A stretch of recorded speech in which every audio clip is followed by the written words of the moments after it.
Hello guys, welcome to the channel Rahul teach. I hope आप सभी लोग अच्छे होंगे। गाइज आज की वीडियो में मैं आपको बताऊंगा कि कैसे आपको एग्जाम की प्रिपरेशन करनी है और कुछ बातों का ध्यान रखना है और कुछ कुछ चीज़ें जो कि आपको क्लैरिफाई हो जानी चाहिए पेपर देने से पहले। सबसे पहले गाइज ये हम कवर करते हैं कि हम प्रिपरेशन कैसे करें। गाइज इससे मतलब AKTU में अच्छे मार्क्स लाने का एक ही तरीका है गाइस कि आपको पढ़ना पड़ेगा, सच में पढ़ना पड़ेगा। इस बार ऐसा नहीं होगा कि सुनने में काफ़ी सरल लग रहा है कि MCQs बेस्ड है, चलो कर लेंगे, चीटिंग वीटिंग हो जाएगी और देख लेंगे यार, पास तो हो ही जाएंगे। यार गाइस पास ही होना है तो शायद आप हो जाओगे, क्योंकि 10-12 क्वेश्चन आपके ऐसे होंगे जो आपको गूगल पे मिल जाएंगे। बट अगर आप ये सोचो कि आपके 50 क्वेश्चन गूगल पे मिल जाए तो गाइस ऐसा मुमकिन ही नहीं है, आपको मिलेंगे ही नहीं। मैं सच बता रहा हूँ गाइस, आपको 20 क्वेश्चन भी अगर गूगल पे मिल जाए तो समझ लेना उस दिन आपकी किस्मत अच्छी थी, उस दिन पेपर आपको सरल मिल गया। क्योंकि 20 क्वेश्चन भी गूगल पे मिलना मुश्किल है, क्योंकि गूगल पे कौन से आपको आंसर मिल सकते हैं जो कि पहले से गूगल में हो, एग्जाम वीडा में हो या कहीं भी हो, ठीक है। जब आप गूगल पे टाइप करोगे सेम क्वेश्चन वो लिखोगे या उससे रिलेटेड लिखोगे तब उसका आंसर आएगा। बट अगर क्वेश्चन में थोड़ी भी डिजिट चेंज होगी, कुछ भी चेंज होगा और पैराग्राफ होगा, थ्योरम बेस्ड होगा, तो वो कैसे मिल जाएगा आपको? उसके बारे में चीज़ें खुलेंगी। जैसे आप कुछ भी डालोगे, अगर वो उस पर है ही नहीं, वन लाइन, आप समझ लेना अपने क्वेश्चन पेपर में देख के कि आपका वन लाइन क्वेश्चन नहीं है तो गए आप। वन लाइन क्वेश्चन का ये आंसर आपको केवल अपने गूगल पे मिल सकता है, बाकी आपको उसका आंसर नहीं मिलेगा। उसके बारे में आपको फिर वहीं पढ़ना पड़ेगा, एक हाथ से आप देख कर पढ़ रहे होंगे। और मैं आपको बता दूं गाइज, जो भी हैं स्टूडेंट्स जिन पे भी लैपटॉप है, अपने लैपटॉप को रेडी कर लें गाइज। लैपटॉप से ही पेपर देना है, कुछ भी हो जाए मोबाइल से गलती से भी नहीं देना। बिल्कुल भी आलस नहीं करना कि हम मोबाइल से देंगे, क्योंकि मैं आपको एक चीज़ और बता दूँ जो कि मेरे को सुनने में आई थी, मेरे को पता चला कि गाइस जो एग्जाम, जैसे मान लीजिए आप क्वेश्चन नंबर किसी भी पे हो, 23 पे हो, 24 पे, एनीथिंग किसी भी क्वेश्चन नंबर पर हो, आपने 23 से नेक्स्ट कर दिया, 24 पे आप चले गए, तो आपका वहाँ पे आपको ये तो पता चल जाएगा कि आपका ये जो 23 क्वेश्चन नंबर है ये अटेम्प्ट है, मतलब अभी आपने इसको अटेम्प्ट नहीं किया है। बट जैसे ही आप उस पर बैक आओगे, अगर किसी से आपने आंसर पूछ भी लिया, गूगल पे देख भी लिया, क्योंकि आपने सोचा सर्च करते करते मैं गूगल पे आंसर देख लूँगा, या फिर आपको कोई बता भी रहा है, आपके साथ में कोई बैठा है, तो याद रखिएगा गाइज वो आपको A या B करके ना बताए, क्योंकि आपने साइड से फोटो ले ली। हो सकता है कि ये ना लैपटॉप में आप ऐसा करो कि साइड से फोटो ले लो, हो जाएगा, ठीक है। बट उसमें एक चीज़ याद रखना कि आप बगल वाले को बोल दो कि इसका आंसर ढूंढे, तो वो आपको ऐसे ना बताए कि B, C, ठीक है। क्योंकि अगर BC बताएगा तो आपका गलत हो जाएगा वो क्वेश्चन, क्योंकि जैसे ही आपने अगर वो नेक्स्ट कर दिया और फिर आप वापस 23 पे जाओगे तो जो उसमें ऑप्शंस होते हैं ना वो सफल हो चुके होंगे, मतलब जो भी ऑप्शंस थे वो चेंज हो चुके होंगे, उनकी ABCD ऊपर नीचे हो गए होंगे। तो गाइज इससे क्या होगा, आपका आंसर गलत हो जाएगा। चीटिंग करनी है तो थोड़े स्मार्ट तरीके से करना, कॉपी पेन रख लेना। जो भी आपके बगल में आपका हेल्पर है वो अगर आपको कुछ भी बता रहा है तो उसका आंसर नोट करके कि हाँ इसका आंसर यही है, वो आपको लगाना होगा टिक करके गाइज। क्योंकि इसमें भी मैं एक चीज़ देख रहा था कि काफ़ी स्टूडेंट के साथ होता ही है कि वो सफल कर रहे हैं, तो सफल नहीं होना चाहिए। किसी से पूछ के तो मुश्किल ही है कि अगर आपके साथ कोई बैठा है उसके साथ पूछ के, क्योंकि एक तो जो क्वेश्चन नंबर होंगे वो इंटरचेंज होंगे, लाइन से किसी के नहीं है, किसी के वो 1 होगा तो किसी की सेट में वो 23 पे होगा, 24 पे होगा, ठीक है। मेन प्रॉब्लम ये। और ऊपर से जो ऑप्शन होंगे वो भी सेम नहीं होंगे कि चलो क्वेश्चन मिल गया तो ऑप्शन में अगर वो B बोल दे तब भी काम नहीं चलेगा, क्योंकि हमारे ऑप्शंस भी अलग होंगे। और मेन चीज़, अगर आप अपने क्वेश्चन को छोड़कर नेक्स्ट या प्रीवियस पे चले गए तो वापस सेम क्वेश्चन पे आओगे टिक लगाने के लिए, तो आपके वो जो ऑप्शंस होंगे ना वो भी सफल हो चुके होंगे। जो पहले A था वो शायद C बन गया हो, D बन गया हो। तो गाइस ऐसे करके आपको पूरा आंसर पता होना चाहिए कि हाँ इस क्वेश्चन का पर्टिकुलर आंसर है, तभी आप उसको मार्क सही कर पाओगे।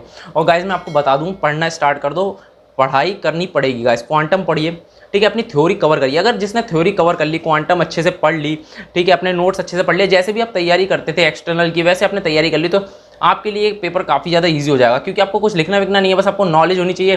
3 घंटे आपको गुजारने नहीं है, सिर्फ क्वेश्चन पढ़ा झट से, नहीं हाँ इसका तो मुझे आंसर पता है, टिक टिक। मतलब जो बंदा पढ़ के जाएगा ना, सच में वो आधे घंटे के अंदर, सिर्फ आधे घंटे के अंदर पेपर करके अपना मस्त लॉग आउट करके बैठ जाएगा। और एक चीज़ का और याद रखना गाइस, सबसे मेन चीज़ इसको लिख लीजिए। आपको है ना, अब होता क्या है कि किसी ने कोई क्वेश्चन बता दिया कि ये वाले क्वेश्चन है, क्वेश्चन की हेडिंग बता दी कि हाँ ये वाला क्वेश्चन है, इसका मुझे आंसर पता है, तो आप क्या करो है ना, उस क्वेश्चन को ढूंढने के लिए बार बार आप नेक्स्ट करोगे, तो गलती से भी ज़्यादा नेक्स्ट मत कर देना कि वो गलती से फिनिश क्लिक हो जाए, ठीक है। वो तो खैर वार्निंग पूछेगा शायद से कि आर यू रियली सबमिटेड और नॉट, तो मतलब इस चीज़ का भी ध्यान रखना। बाई चांस अगर सबमिट हो गया तो दिक्कत हो जाएगी, और हो सकता है कि वो क्वेश्चन उसमें ना हो, तो अपना टाइम इस चीज़ में वेस्ट मत करना कि आपको शायद वो मिल नहीं रहा, प्रीवियस में देख रहे हो, फिर नेक्स्ट में देख रहे हो, उस क्वेश्चन को ढूंढने में अपना टाइम वेस्ट कर रहे हो। जितने मार्क आपको जितना आए उतना कर देना, जितना गूगल पे मिले उतना कर देना। और गाइस पढ़कर जाना, पढ़कर जाओगे ना गूगल देखना पड़ेगा ना दोस्तों से पूछना पड़ेगा, क्योंकि समय बहुत कम है। एक क्वेश्चन को हम मिनिमम 2 मिनट या 1.5 मिनट दे सकते हैं, अगर उससे ज़्यादा देंगे तो कोई फ़ायदा नहीं है गाइज। फिर आपको मतलब वो अटेम्प्ट नहीं हो पाएगा और आप परेशान हो जाओगे, आपकी आंखें भी लाल हो सकती हैं। और मेन चीज़ है वार्निंग है ना, 50 कोई बोल रहा था बट ऐसा नहीं है, वार्निंग हमारे पास 25 है। और आप अपने कमरे में लाइट वगैरह भी बंद मत करना, अगर आप लाइट बंद करोगे तब भी आपको वार्निंग मिलेगी, ठीक है गाइस। और आप कहीं भी जा नहीं सकते उठ के तो कैमरे से, और लाइट तो बिल्कुल भी बंद मत करना, क्योंकि लाइट बंद होगी बार बार तो आपको पक्का वार्निंग मिलेगी। और ये मुझे कंफर्म नहीं है बट वार्निंग पे भी, जैसे आपको वार्निंग मिल गई 2-3, तो उस पर भी शायद से कुछ डिडक्शन है मार्क्स का कि हाँ इस बंदे पर्टिकुलर बंदे ने, क्योंकि हम सोच रहे थे कि 50 वार्निंग है तो 50 वार्निंग का फायदा उठाएंगे, बट कुछ तो ऐसा होगा ना कि भाई वार्निंग ले रहा है, अगला बंदा 25 वार्निंग अपनी यूज़ कर रहा है, ठीक है, तो मतलब उसके मार्क्स डिडक्ट होंगे, ठीक है। ऐसा कंफर्म नहीं है बट हाँ मुझे लग रहा है कि ऐसा है कि अगर 18 वार्निंग इसने यूज़ करनी है तो उसी का कुछ रेशियो निकल के उतने मार्क्स डिडक्ट हो जाएंगे। तो वार्निंग कम से कम आए गाइस, इस बात का ध्यान रखिएगा, ठीक है। और ऐसी जगह बैठिएगा जहाँ आपका चेहरा अच्छे से दिख जाए, वरना फिर वही दिक्कत होगी, ठीक है। उसमें भी आपका टाइम वेस्ट करेगा प्रॉक्टर, आपको ये इधर करो वो करो, ठीक है। और अगर रूम में अगर आपका लैपटॉप है, लैपटॉप से बैठिएगा गाइस, क्योंकि उसमें अच्छे से आपको दिखता है। क्या मेन चीज़ है कि लैपटॉप में आप बैठे होते हैं ना, तो चीटिंग करना थोड़ा सा आपके लिए वो हो जाएगा। चीटिंग पे डिपेंड तो मत रहना, मैं इतना बता रहा हूँ, चीटिंग पे डिपेंड रहे तो आपका पेपर अच्छा नहीं होने वाला। बट हाँ ये है कि आप मोबाइल ईजिली चला पाओगे, ठीक है।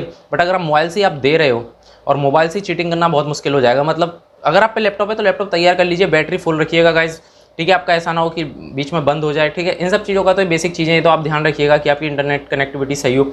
बाकी गाइस पढ़ना तो मेन है, आप पढ़ लीजिए, नोट्स पढ़िए, कुछ भी करिए, आप ये समझ के पढ़िए कि आपको, हाँ बट इसमें एक चीज़ फ़ायदा है ना, आपको कुछ डेरिवेशन याद नहीं करने, है ना, थ्योरी याद नहीं करनी कि किसी चीज़ के पर्टिकुलर वर्किंग कंस्ट्रक्शन पढ़ना है, नहीं पढ़ना, मतलब याद नहीं करना, रटना नहीं है। हाँ उसको समझ लेना है कि हाँ इसमें कोई भी चीज़ पूछी जा सकती है, कुछ भी कि इसका फंक्शन क्या होता है, इंक्रीज डिक्रीज जो भी होता है, ये सब चीज़ें छोटी छोटी चीज़ें पूछी जा सकती है।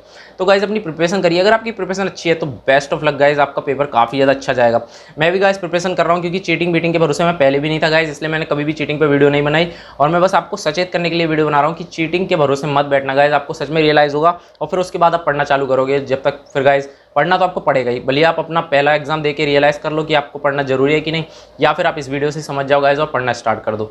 चलिए मिलते हैं नेक्स्ट वीडियो में, बाय बाय, टेक केयर और best of luck guys exams के लिए। और कमेंट करके जरूर बताना जिनके भी एग्जाम्स हो रहे हैं, या फिर क्या लग रहा है, जो भी आप कैसे प्रिपेयर कर रहे हो, क्या आप चीटिंग के भरोसे हो नहीं हो, सब कुछ गाइज कमेंट करके बताना, उससे मुझे थोड़ा सा आइडिया मिल जाएगा मेरे एग्जाम्स के लिए भी। Thank you guys, bye bye, take care.